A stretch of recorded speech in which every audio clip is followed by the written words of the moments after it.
Praise the lord. అందరికి వందనాలు. మన ప్రాతకాల ప్రార్థన ప్రారంభించుకున్న పిల్లరా ప్రార్థన చేసుకుందాం. పూజనీయుడా, పరిశుద్ధుడా, మహాగరుడా, మహోన్నతుడా, ధవలవర్ణుడా, రత్నవర్ణుడా, 10,000 అతి కాంక్షణీయుడా, మా రాజా, మా ప్రభువా యేసయ్య, మీకే స్తుతులు స్తోత్రాలు వందనాలు చెల్లించుకుంటున్నాం నాయన. దేవా మా తండ్రి, మరొకసారి నాయన మీ పాదములు అదే విధంగా మేము చేరడానికి మాకు ఇచ్చిన ఈ గొప్ప భాగ్యం కొరకు మీకు స్తోత్రాలు వందనాలు చెల్లించుకుంటున్నాం నాయన. ఇదిగో ప్రభా, దినదినం నూతనమైనటువంటి కృపతో, నూతనమైన వాత్సల్యంతో మమ్మల్ని నింపుతూ దేవా మీరు నడిపిస్తున్న విధానం అంతటి కొరకు మీకు స్తోత్రాలు వందనాలు చెల్లించుకుంటున్నాం. ఇదిగో మరి తండ్రి నాయన 91వ కీర్తన మేము చదువుకునే సమయం అంతటిని మా కొరకు దీవించమని ప్రార్థన చేస్తున్నాం. మీ స్తోత్రాలు ఆయన. దేవా మరి తండ్రి ప్రభా, అయా ఏ తెగులు నీ గుడారము సమీపించదని వాగ్దానం చేసినటువంటి గొప్ప దేవా మీకు స్తోత్రాలు చెల్లించుకుంటున్నాం. ఈ దినాల్లో మీ వాక్కులు, మీ వాగ్దానాలని మా పక్షంగా మీరు దేవా నెరవేరుస్తున్న విధానం అంతటి కొరకు మీ స్తోత్రాలు చెల్లించుకుంటున్నాం నాయన. ఇదిగో మీరు ఇస్తున్నటువంటి గొప్ప మరి తండ్రి వాగ్దానం నెరవేర్పు కొరకు మీ స్తోత్రాలు చెల్లించుకుంటున్నాం. ఇదిగో మరొకసారి విశ్వాసంతో మేము చదువుతూ ఉండగా దేవా మీ వాక్యపు దీవెనలు దేవా మా మీద, మా కుటుంబాల మీద నిలిచి ఉండడానికి సహాయం చేయమని ప్రార్థన చేస్తున్నాం. మీ స్తోత్రాలు దేవా మరి తండ్రి నాయన. మరొకసారి మీ వాక్యం ద్వారా మీరు మాతో మాట్లాడమని ప్రార్థన చేస్తున్నాం నాయన. దేవా మీ సేవకుల ద్వారా మీరు మాతో మాట్లాడమని ప్రార్థన చేస్తున్నాం. దేవా మరి తండ్రి నాయన, అనేక దినాలు దేవా మీ వాక్యం ద్వారా మీరు మమ్మల్ని బలపరుస్తూ నడిపిస్తున్న విధానం అంతటి వరకు స్తోత్రాలు ఆయన. దేవా అనేక విషయాల ద్వారా, అనేక అంశాల ద్వారా మీరు మాతో మాట్లాడుతున్నందుకు మీ స్తోత్రాలు. మీరు మాట్లాడే దేవుడని నాయన, మీ వాక్యం ద్వారా మరి తండ్రి నాయన మీరు ప్రత్యక్షపరుచుకుంటున్నందుకు మీ స్తోత్రాలు. దేవా మీ సేవకుల ద్వారా మీరు ప్రత్యక్షపరుచుకుంటున్నందుకు మీ స్తోత్రాలు. దేవా మరొకసారి మీ మెల్లడైన స్వరాన్ని మేము వినడానికి సహాయం చేయమని ప్రార్థన చేస్తున్నాం ఆయన. దేవా మరి తండ్రి ప్రభా, మీ వాక్యాన్ని మేము విన్నప్పుడు ప్రభా అది మా ఎముకలకు సత్తువ, మా శరీరానికి ఆరోగ్యం ఇస్తుంది కదా నాయన. దేవా మరి తండ్రి ప్రభా, ఆత్మ సంబంధమైన దీవెన, ఆరోగ్య సంబంధమైన దీవెన కూడా నాయన మీ వాక్యం వినుట ద్వారా మేము పొందుకోవడానికి మాకు సహాయం చేయమని ప్రార్థన చేస్తున్నాం. స్తోత్రాలు దేవా. సమస్త విషయాల్లో కృప చూపించండి. తన సమయం అంతటిని మా కొరకు దీవించమని దేవా యేసుక్రీస్తు వారైతే పరిశుద్ధమైన నామంలో స్తుతించి ప్రార్థన చేసి అడిగి వేడుకుంటున్నాం పరలోకపు తండ్రి, ఆమేన్. ప్రకారంగా 91వ కీర్తన చదువుకున్న పిల్లరా, మహోన్నతిని చాటున నివసించువాడే సర్వశక్తి నీడను విశ్రమించువాడు. మహోన్నతిని చాటున నివసించువాడే సర్వశక్తి నీడను విశ్రమించువాడు. ఆయనే నాకు ఆశ్రయము, నా కోట, నేను నమ్ముకును నా దేవుడని నేను యెహోవాని గురించి చెప్పుచున్నాను. ఆయనే నాకు ఆశ్రయము, నా కోట, నేను నమ్ముకును నా దేవుడని నేను యెహోవాని గురించి చెప్పుచున్నాను. వేటకాని గురిలో నుండి ఆయన నిన్ను విడిపించును, నాశనకరమైన తెగులు రాకుండా నిన్ను రక్షించును. వేటకాని ఊరిలో నుండి ఆయన నిన్ను విడిపించును, నాశనకరమైన తెగులు రాకుండా నిన్ను రక్షించును. ఆయన తన రెక్కలతో నిన్ను కప్పును, ఆయన రెక్కల క్రింద నీకు ఆశ్రయం కలుగును. ఆయన సత్యము కేడమును డాలునై ఉన్నది. ఆయన తన రెక్కలతో నిన్ను కప్పును, ఆయన రెక్కల కింద నీకు ఆశ్రయం కలుగును. ఆయన సత్యము కేడము డాలునై ఉన్నది. రాత్రి వేళ కలుగు భయమునకైనను, పగటి వేళ ఎగురు బాణమునకైనను, రాత్రి వేళ కలుగు భయమునకైనను, పగటి వేళ ఎగురు బాణమునకైనను, చీకటిలో సంచరించే తెగులునకైనను, మధ్యాహ్నమందు పాడు చేయు రోగమునకైనను నీవు భయపడుకుందువు. చీకట్లో సంచరించి తెగులకైనను, మధ్యాహ్నం మందు పాడు చేయి రోగమునకైనను నీవు భయపడకుందువు. నీ ప్రక్కన 1000 మంది పడినను, నీ కుడి పక్కన 10,000 మంది కూలినను అపాయం నీ ఎద్దుకు రాదు. నీ ప్రక్కన 1000 మంది పడినను, నీ కుడి ప్రక్కన 10,000 మంది కూలినను అపాయం నీ ఎద్దుకు రాదు. నీవు కన్నులారా చూచుచుండగా భక్తిహీనులకు ప్రతిఫలం కలుగును. నీవు కన్నులారా చూచుండగా భక్తిహీనులకు ప్రతిఫలం కలుగును. యెహోవా నీవే నా ఆశ్రయము అని నీవు మహోన్నతుడైన దేవుని నీకు నివాస స్థలంగా చేసుకుని ఉన్నావు. యెహోవా నీవే నా ఆశ్రయము అని నీవు మహోన్నతుడైన దేవుని నీకు నివాస స్థలముగా చేసుకుని ఉన్నావు. నీకు అపాయమేమీ రాదు, ఏ తెగులును నీ గుడారము సమీపించదు. నీకు అపాయమేమీ రాదు, ఏ తెగులును నీ గుడారం సమీపించదు. నీ మార్గములన్నిటిలో నిన్ను కాపాడుటకు ఆయన నిన్ను గూర్చి తన దూతలకు ఆజ్ఞాపించును. నీ మార్గములన్నిటిలో నిన్ను కాపాడుటకు ఆయన నిన్ను గూర్చి తన దూతలకు ఆజ్ఞాపించును. నీ పాదములకు రాయి తగలకుండా వారు నిన్ను తమ చేతుల మీద ఎత్తి పట్టుకుందరు. నీ పాదములకు రాయి తగలకుండా వారిని తమ చేతుల మీద ఎత్తి పట్టుకుందరు. నీవు సింహములను, నాగుపాములను త్రొక్కెదవు, కొదమ సింహములను, భుజంగములను అణగద్రొక్కెదవు. నువ్వు సింహములను, నాగుపాములను త్రొక్కెదవు, కొదమ సింహములను, భుజంగములను అణగద్రొక్కెదవు. అతడు నన్ను ప్రేమించుచున్నాడు గనుక నేను అతన్ని తప్పించదను, అతడు నా నామం ఎరిగిన వాడు గనుక నేను అతని కనపరచదను. అతడు నన్ను ప్రేమించుచున్నాడు గనుక నేను అతను తప్పించను, అతడు నా నామం ఎరిగిన వాడు గనుక నేను అతను కనపరచను. అతడు నాకు మొర్రపెట్టగా నేను అతనికి ఉత్తరం ఇచ్చేదను, శ్రమలో నేను అతనికి తోడై ఉండేదను, అతను విడిపించి అతని గొప్ప చేసేదను. అతడు నాకు మొర్రపెట్టగా నేను అతనికి ఉత్తరం ఇచ్చేదను, శ్రమలో నేను అతనికి తోడై ఉండేదను, అతను విడిపించి అతను గొప్ప చేసేదను. దీర్ఘాయు చేత అతనిని తృప్తిపరచదను, నా రక్షణ అతనికి చూపించదను. దీర్ఘాయు చేత అతను తృప్తిపరిచేదను, నా రక్షణ అతనికి చూపించేదను. ఆమేన్. దేవుని వాక్యం విన్న పిల్లరా, దర్జన్లో ప్రదర్శకులు గారు వచ్చి మనకు దేవుని వాక్యాన్ని అందిస్తారు. ప్రియమైన వారులారా, యేసుక్రీస్తు ప్రభు వారి శుభప్రదమైన నామములో మీకు వందనాలు. మనం దేవుని గ్రంథంలో నుండి ఇర్మియా గ్రంథం 17వ అధ్యాయం 7వ వచనం 8వ వచనం. జెరెమయా చాప్టర్ 17 వర్సెస్ 7 and 8. యెహోవాను నమ్ముకొనువాడు ధన్యుడు, యెహోవా వానికి ఆశ్రయముగా ఉండును. వాడు జలముల యొద్ద నాటబడిన చెట్టు వలె ఉండును, అది కాలువల ఓరను దాని వేళ్లు తనును. వెట్ట కరిగినను దానికి భయపడదు, దాని ఆకు పచ్చగా ఉండును. వర్షము లేని సంవత్సరమున చింత నొందదు, కాపు మానదు.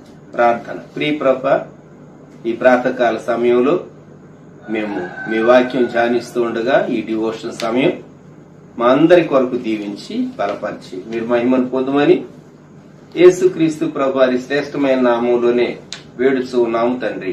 ఆమేన్. మామూలుగా మన జీవితంలో గాలి, నీరు, ఆహారం చాలా ప్రాముఖ్యమైనవని మనం ఎరుగుతాం. తెలుగులో కూడు, గుడ్డ, నీడ, అలాగే బ్రెడ్, క్లాత్ అండ్ హౌస్ అని ఇంగ్లీష్లోను, అలాగే హిందీలో రోటీ, కపడా ఔర్ మకాన్ అని వాడుతూ ఉంటారు. మానవుని నిత్య జీవిత అవసరం. మన ప్రశ్న ఏంటంటే, మన చుట్టూ కరువు ఉంటే ఆ కరువు యొక్క దుష్ప్రభావం మన మీద పడకుండా మనము మన కనీస అవసరతలు తీర్చబడాలంటే, లేక మనము సమృద్ధి కలిగి ఉండాలంటే ఏం చేయాలి? దేవుని వాక్యం మనకి ఏం చెప్తూ ఉంది? కనుక ఈరోజు ధ్యానాంశము కరువులో సంతుష్టి భోజనము, కరువులో సంతృప్తి భోజనము. ఇర్మియా గ్రంథం 17వ అధ్యాయము 7, 8 వచనాలు. ఇక్కడ పైన 5, 6 వచనాల్లో ఇంకొక వ్యక్తిని గూర్చి ఇక్కడ చెప్పబడి ఉన్నది. యెహోవా ఇలాగ సెలవిచ్చుచున్నాడు. 5వ వచనం. నరులను ఆశ్రయించి శరీరులను తనకు ఆధారముగా చేసుకొనుచు తన హృదయమును యెహోవా మీద నుండి తొలగించుకునేవాడు శాపగ్రస్తుడు. వాడు ఎడారిలోని అరుహా వృక్షం వలె ఉండును, మేలు వచ్చినప్పుడు అది వానికి కనబడదు. వాడు అడవిలో కాలిన నేల యందును నిర్జనమైన చవిటి భూమి యందును నివసించును. ఆ తర్వాత 7వ వచనములో యెహోవాను నమ్ముకొని వాడు ధన్యుడు. ఇక్కడ ఇద్దరు వ్యక్తులను పోలిక. నమ్మనటువంటి వ్యక్తి, లేక దేవుని నుండి తొలగిపోయిన వ్యక్తి, యేసుక్రీస్తు ప్రభు నుండి దూరంగా వెళ్లిపోయినటువంటి వ్యక్తి, యేసుక్రీస్తు ప్రభు పైన ఆధారపడేటటువంటి వ్యక్తి. ఎవరైతే తమ దేవుని పైన, రక్షకుడైన ప్రభు అయిన యేసుక్రీస్తు పైన ఆధారపడతారో చింత నొందదు, కాపు మానదు. వర్షము లేని సంవత్సరం ఫలించేటటువంటి అనుభవాన్ని గూర్చి, అననుకూల పరిస్థితుల్లో సహా ఫలించేటటువంటి అనుభవాన్ని గూర్చి నేను మీకు జ్ఞాపకం చేయాలి అని ఆశపడుతూ ఉన్నాను. కరువులో మనం ఇబ్బంది పడకుండా ఉండాలి అంటే దేవుని వాక్యం మనకు నేర్పించే గొప్ప ఆధ్యాత్మిక సత్యాలను మనము భక్తుల జీవితాల్లో నుండి చూడబోతూ ఉన్నాం. జోసెఫ్ జీవితంలో నుండి ఆదికాండ గ్రంథం 39వ అధ్యాయంలోనికి వద్దాం. జోసెఫ్ జీవితంలో చాలా శ్రమల్లో నుండి తాను వెళ్ళాడు. తండ్రి వాళ్ళను బహుగా ప్రేమించబడ్డాడు గనుక సహోదరులు ద్వేషించారు. దేవుడు తనకిచ్చినటువంటి కలలు, దర్శనాలు, ఆ కలలు తాను షేర్ చేసుకున్నందువల్ల వారు అతన్ని ద్వేషించారు. ఇతడు మమ్మల్ని ఏలేటటువంటి వాడా, ఈ కలలు కనేవాడు అని తన మీద ద్వేషాన్ని, పగను పెంచుకున్నారు. అందును బట్టే కష్టాల పాలు కావాల్సి వచ్చింది. ప్రేమించి వారికి తినుబండారాలు తీసుకుని వెళ్ళినటువంటి సహోదరుణ్ణి కనికరం లేకుండా వారు కొట్టి గుంటలో వేసి, ఇష్మాయేలీలకు అమ్మివేసి, చనిపోయాడని తండ్రికి కపట నాటకం ఆడి అంగీ చూపించి ఇతని చరిత్ర పూర్తి అయింది అనుకున్నారు. కానీ అక్కడ చరిత్ర బిగిన్ అయింది. మనం అనుకుంటాం మనం ఏదో చేసేసేసాం, ఇట్స్ ఫినిష్డ్, అయిపోయింది అనుకుంటాం. దేవుడు అనుకుంటాడు, ఇక్కడి నుండి నేను పని చేయటం ప్రారంభిస్తాను, నా కార్యాన్ని నేను చేస్తాను, నేను ఎన్నుకున్న వ్యక్తుల ద్వారా. జోసెఫ్ దేవుని ఏర్పాటులో ఉన్నాడు, మిగిలినటువంటి 10 మంది కాదు, గుర్తుంచుకోనండి. జోసెఫ్ తన తమ్ముడు బెంజమిన్, వీరిద్దరిని మినహాయిస్తే రాహేలు యొక్క బిడ్డలు మిగిలినటువంటి వారు వేరు, తనకంటే పెద్ద వారైనటువంటి 10 మంది. వారు అనుకున్నారు మేమే అనుకున్నారు. దేవుడు జోసెఫ్ను ఎన్నుకున్నాడు. అంతేకాదు, అననుకూల పరిస్థితుల్లో, కష్టకాలంలో అద్భుతమైన రీతిగా జోసెఫ్ ద్వారా దేవుడు పనిచేయటం ప్రారంభించాడు. ఒక యవనస్తుని ద్వారా పనిచేయటం ప్రారంభించాడు. జోసెఫ్ కంటే మిగిలిన వాళ్ళు వయసులో పెద్దవారే, కానీ వారి ద్వారా దేవుడు పనిచేయలేదు సుమండి. వారి ద్వారా ఐగుప్తుకు ఏ మేలు కలుగులేదు. ఐగుప్తుకు వచ్చి ధాన్యం కొనుక్కెళ్ళటానికి డబ్బులు తీసుకొచ్చుకున్నారు వాళ్ళు. అది ఐగుప్తుకు వాళ్ళ వల్ల కలిగిన మేలు, అంతకంటే ఇంకేం కలగలేదు. కానీ జోసెఫ్ వల్ల ఐగుప్తు దేశమంతటికి మేలు కలిగిందని మనము కరవ కాలంలో చరిత్ర చదివితే, ఆదికాండ గ్రంథంలో మనము తరువాతి అధ్యాయాల్లోనికి వచ్చినప్పుడు 41వ అధ్యాయంలో సవివరంగా మనం చూస్తాం. కనుక జోసెఫ్ దేవుని ఏర్పాటులో ఉన్నటువంటి వాడు అయినందువల్ల తాను ఫలించాడు. ఆదికాండం 39వ అధ్యాయం 3వ వచనం, యెహోవా అతనికి తోడై ఉండెననియు అతడు చేసినదంతయు అతని చేతిలో యెహోవా సఫలము చేసెననియు అతని యజమానుడు చూచినప్పుడు. ఒక వ్యక్తి చేసేటటువంటి పని అది చక్కగా ఉన్నది, వృద్ధి చెందింది, బాగున్నదని ఎప్పుడు అర్థమవుతుందంటే కొట్టవచ్చినట్టుగా దీవెన కనిపిస్తే. కొంతమందికి కొన్ని పనులు అప్పగించండి, సరిగా చేయరు. కొందరు ఒక చిన్న పని అప్పగించినా చాలా ముచ్చటగా చక్కగా చేస్తారు, చాలా ముచ్చటగా చేస్తారు. ఓహో, ఈ వ్యక్తి చేతిలో ఏ కార్యమైనా సఫలమవుతుంది. కొంతమంది టేకప్ చేసిన ప్రాజెక్ట్స్ విఫలమవుతాయి. అతడు చేయనిదంతయు సఫలమగును. దానికి ఆపోజిట్ చెప్పమంటే, దేవుడు అప్పగించినటువంటి ప్రాజెక్ట్ చేపట్టిన ఏ వ్యక్తి అయినా సరే అతని చేతిలో అది విఫలమగును. దేవుని ఆలోచన ప్రకారం కాకుండా తమ స్వంత ఆలోచన చొప్పున వెళ్లేటటువంటి అనేక మంది వ్యక్తుల యొక్క ప్రాజెక్ట్స్ విఫలమగును. గుర్తుంచుకోనండి, దేవుని చిత్తానికి వ్యతిరేకంగా లేచేది ఏదైనా సరే విఫలమగును. ఇక్కడ దేవుడు జోసెఫ్ చేతిలో తాను అప్పగించబడినటువంటి పని అంతటిని సఫలం చేశాడు. అందుకని ప్రమోషన్ ఇచ్చాడు. 5వ వచనం, ఈ పొతీఫర్ చేసినటువంటి పని అతడు తన ఇంటి మీదను తనకు కలిగినదంతటి మీదను అతని విచారణకర్తగా నియమించిన కాలం మొదలుకొని యెహోవా యోసేపు నిమిత్తము ఐగుప్తీని ఇంటిని ఆశీర్వదించెను. యెహోవా ఆశీర్వాదం ఇంటిలోనేమి పొలములోనేమి అతనికి కలిగిన సమస్తము మీదను ఉండెను. ఇది చాలా గొప్ప స్టేట్మెంట్. అంతటి పైన ఈ పొతీఫర్ పొలం కలిగినటువంటి వాడు, గొప్ప గృహం కలిగినటువంటి వాడు, అనేక మంది సేవకులను కలిగినటువంటి వాడు, రాజు దగ్గర ఎంతో ఘనత పొందినటువంటి వ్యక్తి, ఒక కీలకమైనటువంటి బాధ్యత,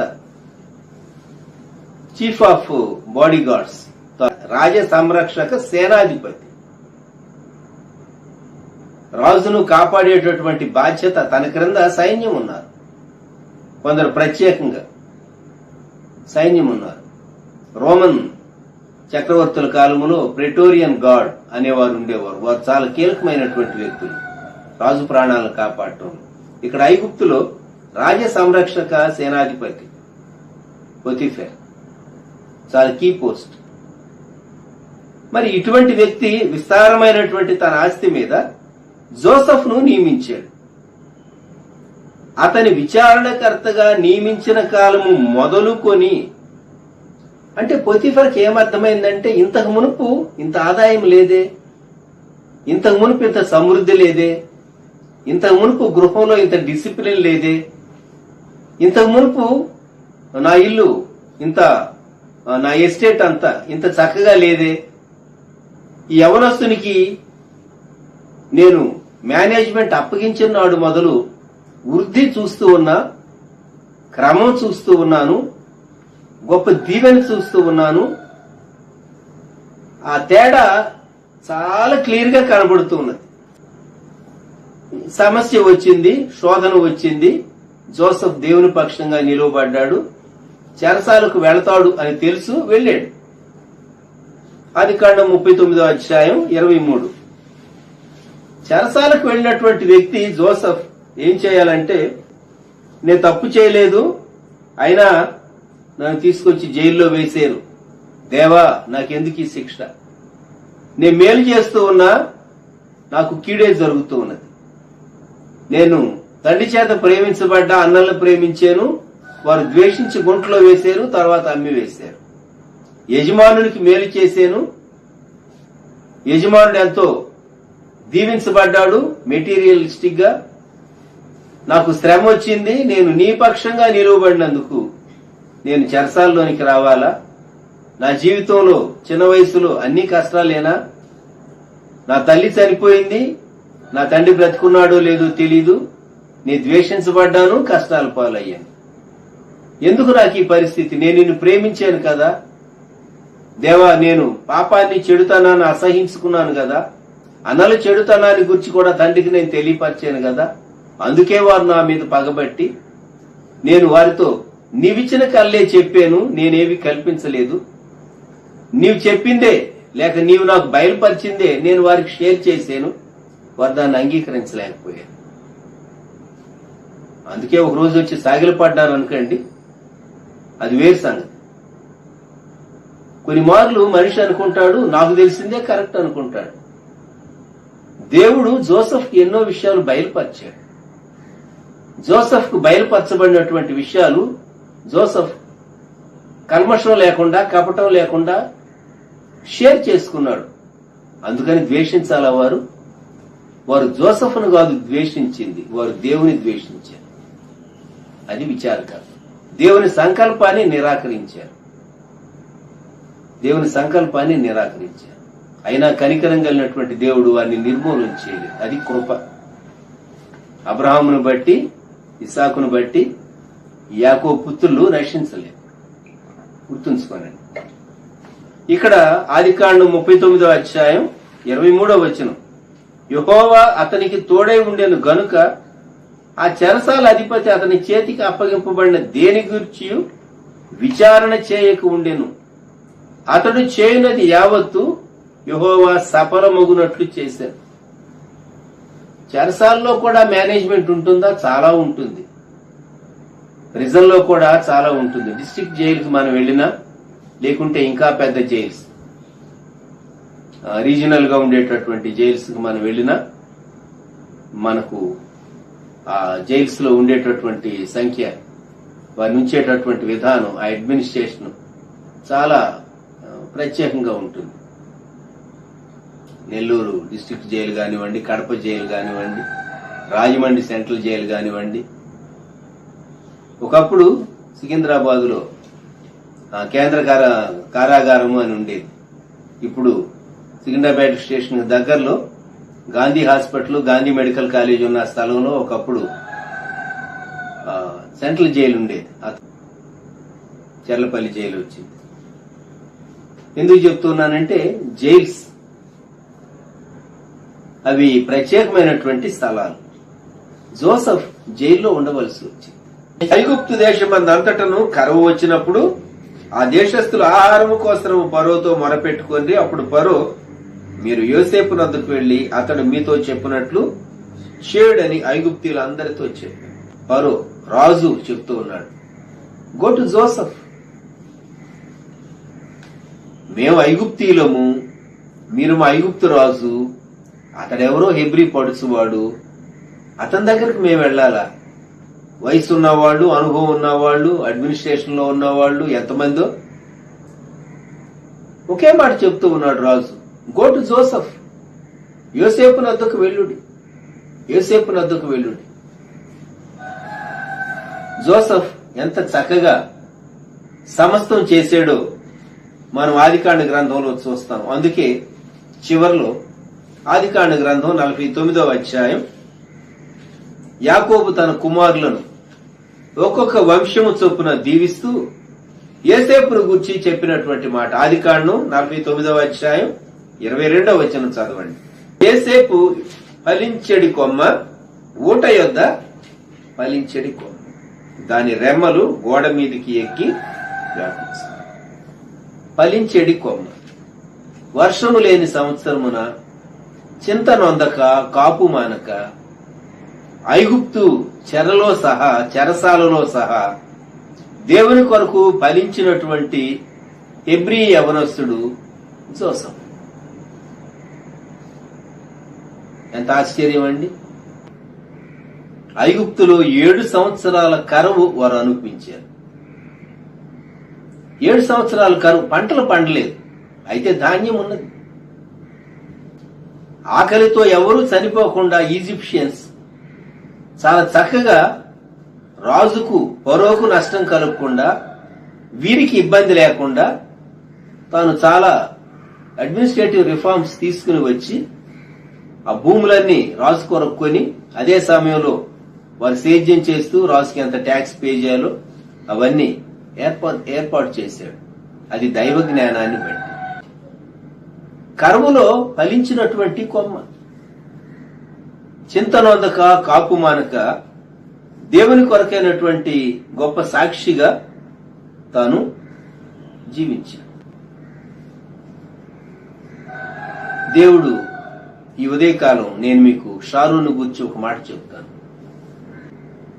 ఈ ఆన్లైన్ లో మనము దేవుని వాక్యాన్ని అందించడానికి దేవుడే ఏర్పరిచి మునుపటి కంటే షారోను విశ్వాసులు, విశ్వాస కుటుంబాలు, అలాగూ షారోను సహవాసములో ఉన్న విశ్వాసులతో అంతో ఇంతో పరిచయము, బంధుత్వం ఉన్నటువంటి వారు దూరం నుండి కొందరు వ్యూ చేయటానికి, మన ఆంధ్ర నుండి మాత్రమే కాక హైదరాబాద్, తెలంగాణ నుండి కొందరు వ్యూ చేయటానికి, ఇతర స్థలాల నుండి సహా మనం ఎరిగినటువంటి విశ్వాసులు, వారి కుటుంబాలు కొందరు కనెక్ట్ అవటానికి ఓ ప్రక్క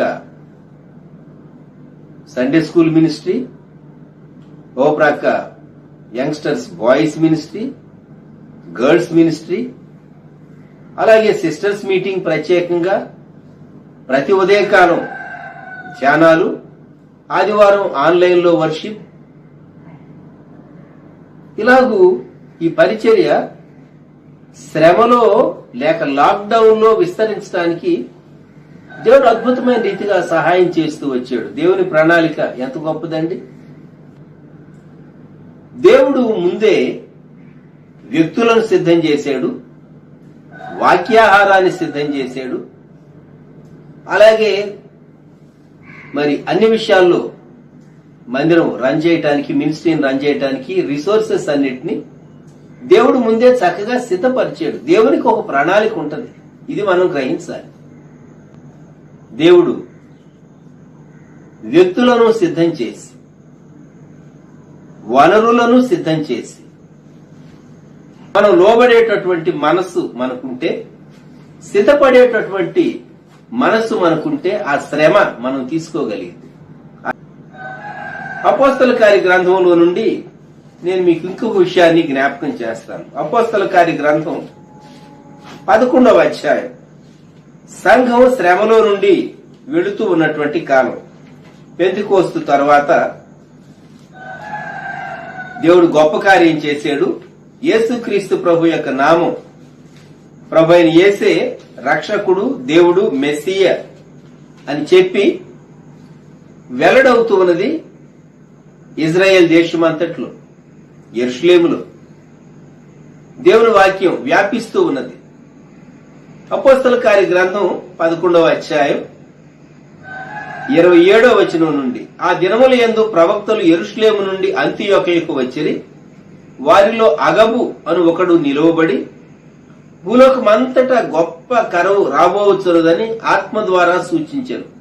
అది క్లౌదియ చక్రవర్తి కాలమందు సంభవించెను. అప్పుడు శిష్యుల్లో ప్రతివాడును తన తన శక్తి కొలది యూదయలో కాపురమున్న సహోదరులకు సహాయము పంపుటకు నిశ్చయించుకొను.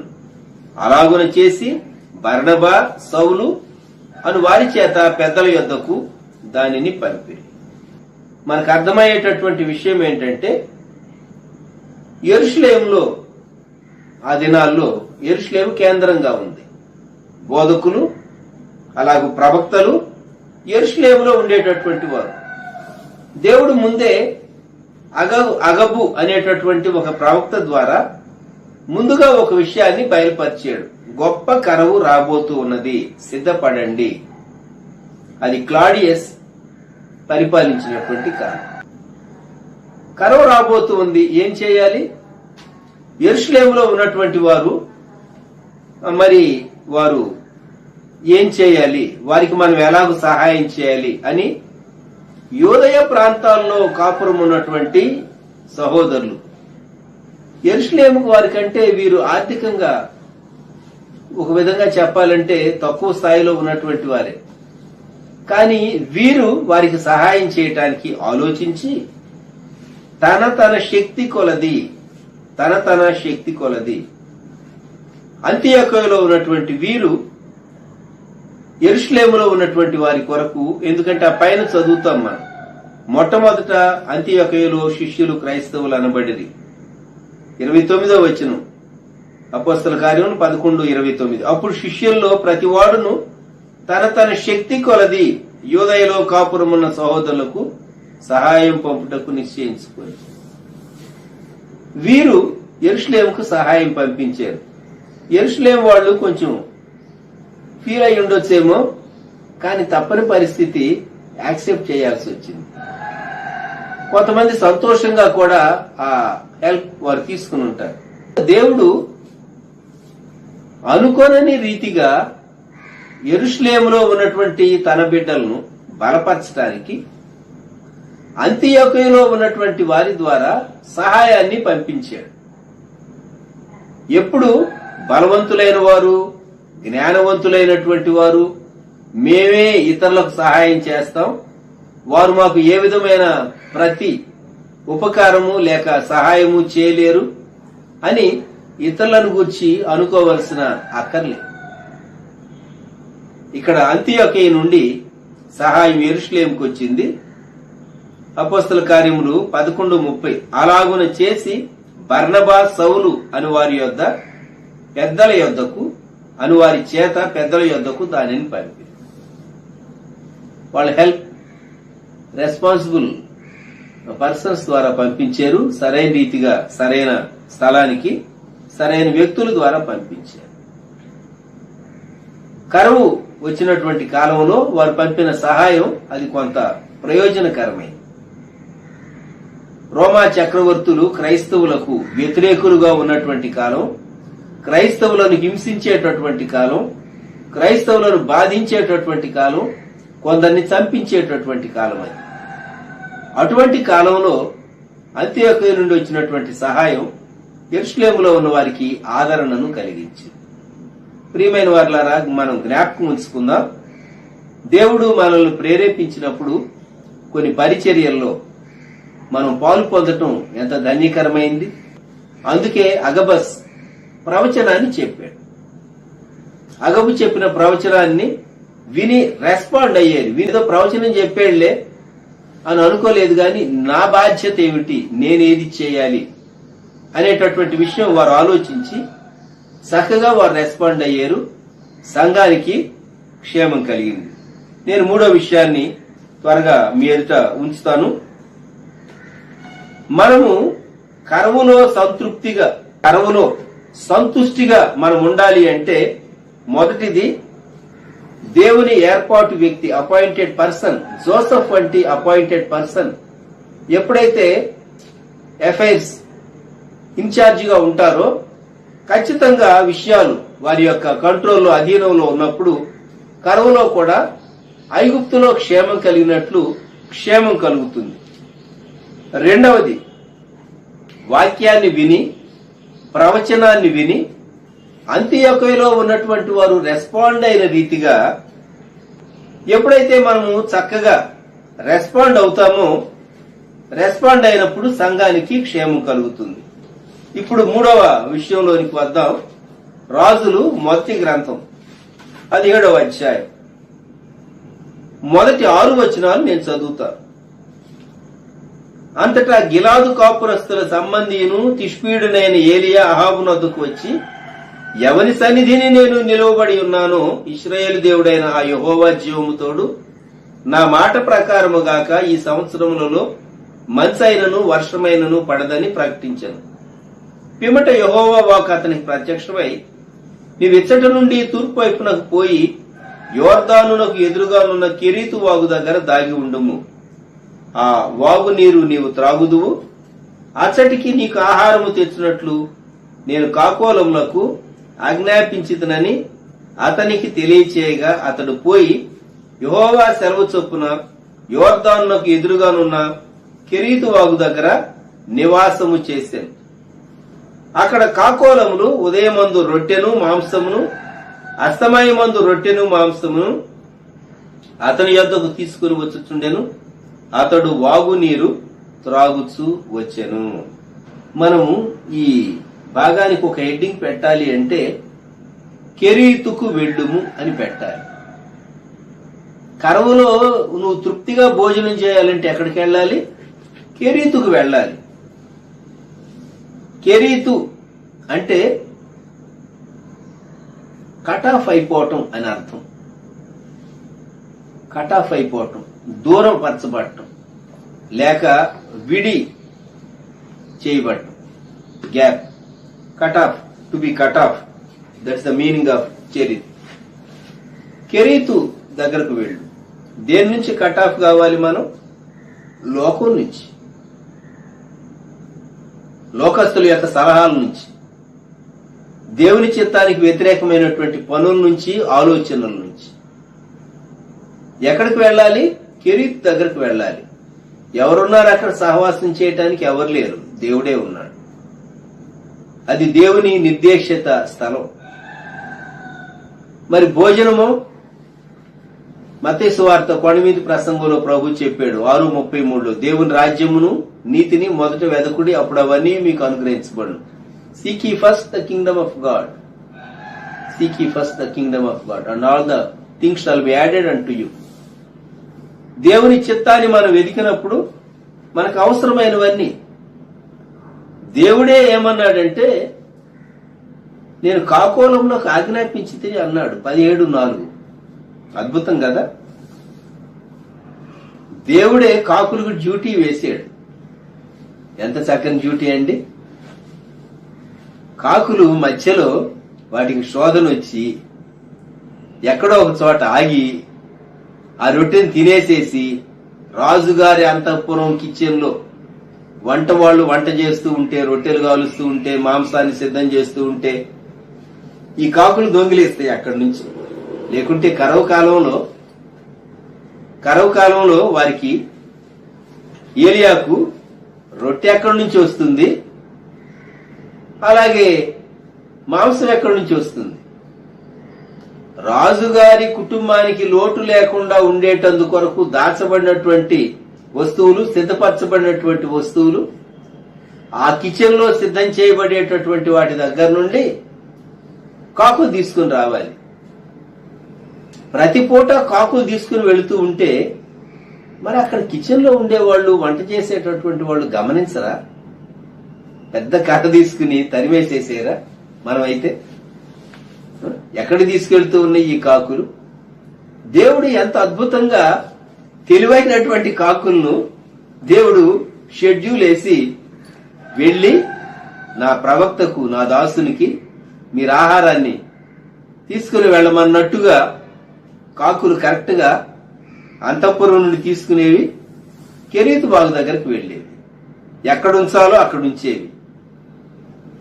అయితే ఏలియాకి కొంచెం నిష్ఠ ఎక్కువ, రోషం గలవాడు కదా. కాకులు అపవిత్రమైన పక్షులు, అవి ముక్కుతో పట్టుకొచ్చినాయి, నేను తినాలా? తప్పదు, ఇంకా తప్పదు. కొన్ని మార్లు దేవుడు చక్కగా విధేయత నేర్పించడానికి ప్రవక్తకు సహా పేతురుతో అన్నాడు, లేచి చంపుకొని తిను పేతురు అని ఆ మేడ మీద దర్శనంలో. వద్దు ప్రభా, వద్దు ప్రభా అన్నాడు పేతురు, పోగొట్టుకున్నాడు. అన్యులకు సువార్త చెప్పి వారిని దేవుని రాజ్యంలోకి తీసుకుని వచ్చేటటువంటి ఒక బృహత్ పరిచర్య పేతురుకి ఇవ్వాలని దేవుడు ఉద్దేశించాడు గాని వద్దని పేతురు తిరస్కరించినందువలన అది పౌలు భక్తునికి వెళ్లిపోయింది. కొన్ని మార్లు దేవుడు మనకు పాఠం నేర్పిస్తాడు. అపవిత్రమైంది ఎన్నడూ నా నోట పడలేదు అంటాడు పేతురు. అంటే యూదుడు అన్యులతో సాంగత్యం చేయకూడదని తన మనసులో రాసేసుకున్నాడు. కొన్నిసార్లు మన ప్రీ కన్సీవ్డ్ నోషన్స్ ఉంటాయే, వాటిని బ్రేక్ చేసుకోవాలి. ఇక్కడ ఏలియా హృదయంలో కాకులు తెచ్చిందాన్ని తినాలి, తప్పదు, తింటేనే బ్రతుకుతాడు, సర్వైవ్ కావాలి, ప్రాణం నిలవాలి. కాబట్టి ఈ కరువు సుదీర్ఘకాలం ఉండబోతూ ఉన్నది. అందుకొరకే ఉదయం సాయంకాలం కొన్ని మాసాల పాటు ఆ వాగులో నీరు ఎండిపోయే వరకు కాకులు తీసుకొస్తూనే ఉన్నాయి. ఏం చేసేవాడు? తిని నిద్రపోయేవాడా? మంచి బిల్డింగ్లు ఏమన్నా ఉన్నాయా అక్కడ? లేదు. కెరీతు వాగు దగ్గర దాగి ఉండు. ఎండకు ఎక్స్పోజ్ అవుతూ ఉన్నాడు. రాత్రిపూట కలిగేటటువంటి వాతావరణ మార్పులు అవన్నీ తాను వాటన్నిటికీ ఎక్స్పోజ్ అయ్యాడు. దేవుడు ఆ మార్గంలో నుండి తను తీసుకుని వెళ్లాలని ఉద్దేశించాడు. ఎందుకంటే అహాబు యొక్క, యెజబెలు యొక్క సూచన మేరకు ఏలియా ప్రాణం కొరకు వెంటాడేటటువంటి వారు రాజ్యమంతటా తిరుగుతూ ఉన్నారు, రాజ్యమంతటా. అందుకే వెళ్ళు, కెరీతు వాగు దగ్గర దాగి ఉండు అన్నాడు దేవుడు. నీవు ఇచ్చటి నుండి తూర్పు వైపునకు పోయి యోర్దానునకు ఎదురుగానున్న కెరీతు వాగు దగ్గర దాగి ఉండుము. దేవుడు ఎందుకండి అలా చెప్పాడు? దేవుడు శక్తివంతుడు కదా. ఆ అహాబును, ఆ యెజబెల్ను ఎందుకు దేవుడు వెంటనే తీసేయలేదు? దేవుని సమయం, దేవుని పద్ధతి ఉంటుంది. మనం మనకు అర్థమైనటువంటి విధానంలో దేవుడు పనిచేయాలనుకుంటాం. దేవుడు తన పద్ధతిలోనే, తన సమయంలోనే పనిచేస్తూ ఉంటాడు దేవుడు. ఏలియా కెరీతు వాగు దగ్గర దాగి ఉండాలి. దేవుడు ఒక్కొక్క మెట్టు ఏలియాను నడిపిస్తూ ఉన్నాడు. మొట్టమొదటే ఏలియాకు విషయాలన్నీ చెప్పలేదు. ఏలియా చేసిన మొదటి పని అహాబు దగ్గరకు వెళ్లి దేవుని సందేశాన్ని చెప్పాడు. అది చెప్పిన తర్వాత ఇప్పుడు కెరీతు వాగు దగ్గరకు వెళ్ళమంటాడు. కెరీతు వాగు దగ్గర నీరు ఎండిపోయిన తర్వాత మొదటి రాజులు 17వ అధ్యాయం 8వ వచనంలో అప్పుడు మళ్ళా దేవుని వాక్ ప్రత్యక్షత, నీవు సీదోను పట్టణ సంబంధమైన సారిపోతాను ఊరికి వెళ్ళమంటాడు. సో మొదటి పని చేసిన తర్వాత దేవుడు రెండో పని అప్పగిస్తాడు. రెండో పని చేసిన తర్వాత దేవుడు మూడో పని అప్పగిస్తాడు. అంతేగాని ఒకేసారి 3 పనులు చెప్పి దాని తర్వాత ఒకటి చేయి అని చెప్పేసేసి దేవుడు కొన్ని మార్లు చెప్పడు. స్టెప్ బై స్టెప్ దేవుడు మనల్ని నడిపిస్తాడు. దేవుడు ఏలియాను కాకులతో పోషించడం దేవుని దయగలిగినటువంటి ఉద్దేశమైంది. జర్మనీ దేశంలో జరిగినటువంటి ఒక సంఘటన. ఒక విధవరాలు ఉన్నది, ఆమెకు ఒక కుమారుడు ఉన్నాడు. వారు పేదవారు. ఒకరోజు రాత్రి వారికి తినటానికి ఏమీ లేదు. ఈ భాగం వారు చదువుతూ ఉన్నారు, మొదటి రాజుల గ్రంథం 17వ అధ్యాయం. అప్పుడు ఆ కుమారుడు తల్లితో సంభాషణ చేస్తున్నాడు. ప్రొద్దుపోయింది. అమ్మా, కాకులు ఆహారం తీసుకుని వచ్చి ఏలియాను పోషించినవి కదా, దేవుడు మన కొరకు ఎవరైనా కాకులను దేవుడు పంపించకూడదా అని అంటే అవును కుమారుడా, దేవుడు కాకులను పంపించగలడు. సరే, కాకులు వస్తే తలుపు తీసి ఉండాలి కదా అని చెప్పేసేసి ఆ తలుపు కొంచెం వాళ్ళ ఇంటి తలుపు తీసేరు. తల్లి కొడుకు మాట్లాడుకుంటూ ఉన్నారు, ప్రార్థన కూడా చేసుకుంటూ ఉండుంటారు. ఆ గ్రామానికి సంబంధించినటువంటి న్యాయాధిపతి జర్మనీ దేశంలో తాను బర్గో మాస్టర్ అంటారు. ఆ బర్గో మాస్టర్ న్యాయాధిపతి తాను ఆ దారిని వెళుతూ ఇంత పొద్దుపోయిన తర్వాత ఈ ఇంట్లో లైట్ వేస్తున్నది, తలుపు తీస్తున్నది, ఏదైనా పరిస్థితి ఇబ్బందా అని చెప్పి తాను ఇంటి దగ్గరకు వస్తే వీళ్ళ మాటలు వినబడుతూ ఉన్నాయి. నాక్ చేశాడు. నాక్ చేసినప్పుడు, ఏంటి ఇంత లేట్ అవర్స్ లో మీరు ఇంకా మేల్కొని ఉన్నారు, కారణం ఏంటి అని అంటే వారు తమ పరిస్థితి చెప్పారు. అప్పుడు వారికి అవసరమైనటువంటి ఫుడ్ స్టఫ్స్, ఆహార పదార్థాలు వెంటనే వారికి అందజేసేటటువంటి ఏర్పాట్లు చేశారు. ఆ తల్లి, ఆ కుమారుడు, దేవా, మీరు ఏలియాను కాకులతో పోషించినట్టు ఈ రాత్రి మేము పస్తు ఉండకుండా, ఆకలితో అలమటించకుండా, మేము ఆకలి అవుతూ ఉంటే నిద్ర రాదు అంత తేలిగ్గా, మేము ఇబ్బంది పడకుండా నీవే ఈ న్యాయాధిపతిని పంపించి మాకు ఆహారం ఇచ్చినందుకు నీకు స్తోత్రమని వారు దేవుని స్తుతించారు. కనుక కెరీతు వాగు దగ్గరకు వెళ్లి దాగి ఉంటే దేవుడు రొట్టె పంపించాడు, మాంసము పంపించాడు. కనుక 3 విషయాలు. కరువులో సంతృప్తిగా భుజించాలి, సంతుష్టిగా భుజించాలి అంటే మొట్టమొదటిది దేవుని ఏర్పాటు వ్యక్తి దగ్గరకు నీవు వెళ్ళాలి. పరలోకపు జోసఫ్ ప్రభు అయినటువంటి యేసుక్రీస్తు. జోసఫ్ యేసుక్రీస్తు ప్రభువుకు ముంగుర్తుగా, సాదృశ్యంగా ఉన్నాడు. Go to Joseph. దేవుని ఏర్పాటు వ్యక్తి దగ్గరకు వెళ్ళాలి. అప్పుడు అతడు ఆ కరువులో వారిని పోషించడానికి కొట్లు విప్పి ధాన్యాన్ని ఇస్తాడు. రెండోది, కరువును గురించి దేవుడు ముందుగానే చెప్తాడు, సిద్ధపడాలి. మనల్ని మనం పోషించుకుంటూ ఇతరులకు మనం ఎలా సహాయం చేయగలమో, అంత్యోక్యలో ఉన్నటువంటి వారు భూలోకం అంతటా కరువు రాబోతుంది. అగబస్ చెప్పిన మాట. ఒక ప్రాంతంలోనే కాదు, భూలోకం అంతటా గొప్ప కరువు రాబోతుంది.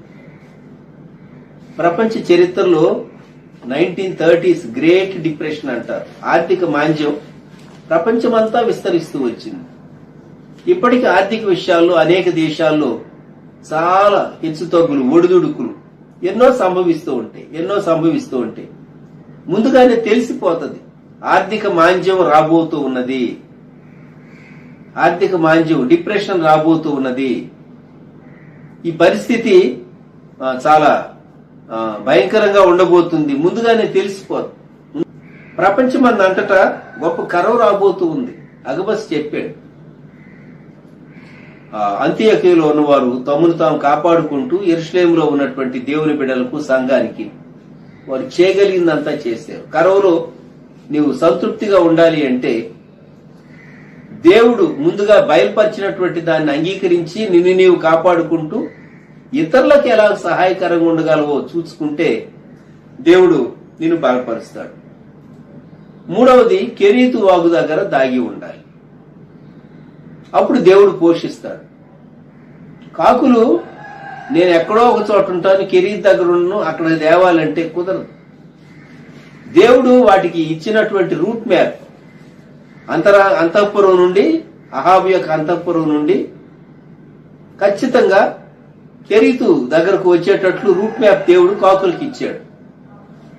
కాబట్టి వాళ్ళు గూగుల్ మ్యాప్ మనం చూసినట్టుగా ఆ రూట్ మ్యాప్ ప్రకారం ఆ కాకులు ఉదయము సాయంకాలం డ్యూటీ, దేవుడు వేసినటువంటి డ్యూటీ తీసుకుని వచ్చి ఏలియాకు